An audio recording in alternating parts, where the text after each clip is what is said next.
Kazuma Prime here. Sorry if I sound a little quiet. I'm just a kind of a quiet guy. I'm doing a little bit of commentary over a Super Mario RPG playthrough. Well, not exactly playthrough, just part of the game. This is the Booster's Tower. Mario's meeting back up with Gino, or meeting back up with Bowser and Toadstool about World 3 after Moleville, and he's gotten 3 of the star pieces. Trying to save Toadstool yet again, like that's anything new. Anyway, well, I guess I should get on to what's on my mind. Well, obviously this has been on everyone's mind the past weekend. Well, what do I think about what happened Friday? I think it is an immense tragedy. I really, I hate that it happened, and obviously everyone's said something about it. I just don't know. I really don't know what to say about it other than, the guy needs to be locked up for the rest of his life for what he did. Obviously, he's got some serious mental issues. Even if something never was seen leading up to this, it very well could have been inside his head. He never would have said anything, never would have admitted it. And it just suddenly just came to the surface, just like that, like a volcano. You don't see any of the real signs if you're not a good expert at that stuff. You don't see it coming, and then bam. Obviously, he had some serious issues. He should have sought help or something. That's my take on it. But that's beside the fact. The fact is that 12 people tragically lost their lives. 71 people may or may not be, have problems for the rest of their lives. Whether that's physically or psychologically, there will be issues leading with them for the rest of their lives. And that's just something that words can't express how horrible that is. And my hope is that something like this never happens again, but unfortunately that's the world we live in, and there's just no getting past that. My first reaction was, I hope that guy burns in hell.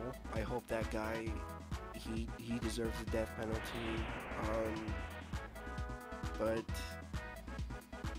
I was raised to think better than that, and I'm going to do my best to do that. He needs serious mental help.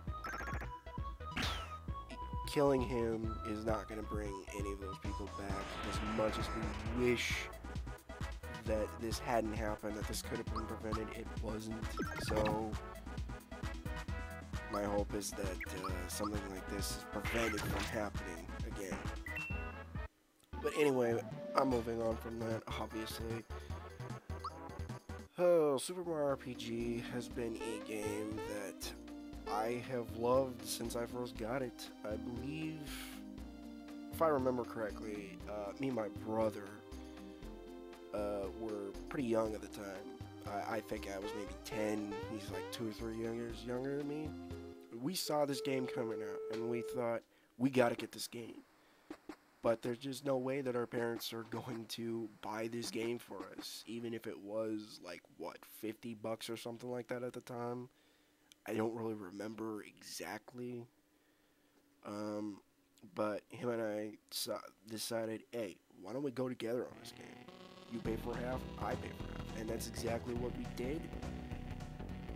And it's been a classic ever since. It just, every part of this game, we love playing this game. I believe, if memory serves me correctly, we rented the game late 96. It was a few months after we moved to our new house.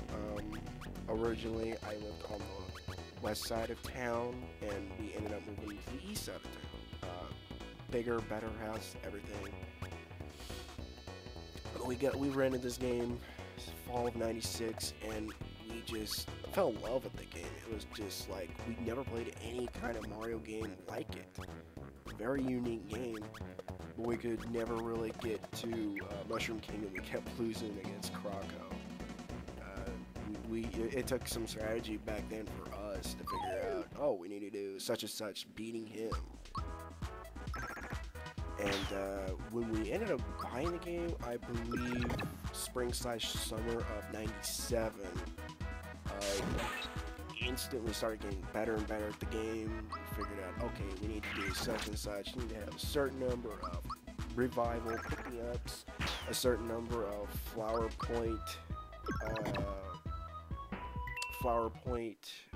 reviving thingies. Honey syrups, that's the thing I was thinking of. So you can do your special attacks. And just so much more to the game. If you never got it on Super Nintendo, you can still get it. If you have a Wii, get it on the Virtual Console, or if you have like an emulator for your PC, get the game. It's still an amazing game to this day. It's just one of the best games for Super Nintendo.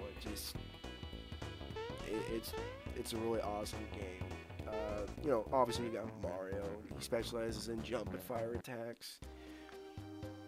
Mallow, he's like a cloud dude from Nimbusland. Does weather attacks like lightning, star attacks. Really pretty cool character. Geno's one of the best ones in the game. I think he's probably the most favorite one.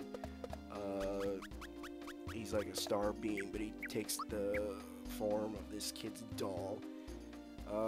He's got fairly good physical attacks, and his special attacks are like Geno Beam, Geno Whirl, Geno Blast, stuff like that. And they're all like star related, I think. Bowser, obviously, best physical character in the game. You know, he's got drill attacks and chain chomps. Not very many special attacks. Oh, I love this little Easter egg turned into Retro Mario from the 80s. Princess Toadstool, she's more of defensive, healing powers, but she does have a really pretty awesome bomb attack.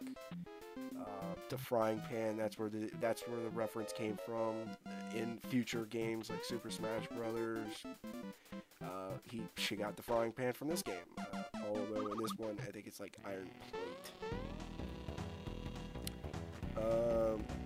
But anyway, so yeah, it's a favorite game. Played it extensively in the summer. I remember going to a family member's little ceremony thing. I remember just the entire time I'm up there, that's all I wanted to do is come back and play this game. Anyway, thing I'm doing in the next couple months leading up to the release of Halo 4, cold in a couple playdates. Halo 3 and Reach.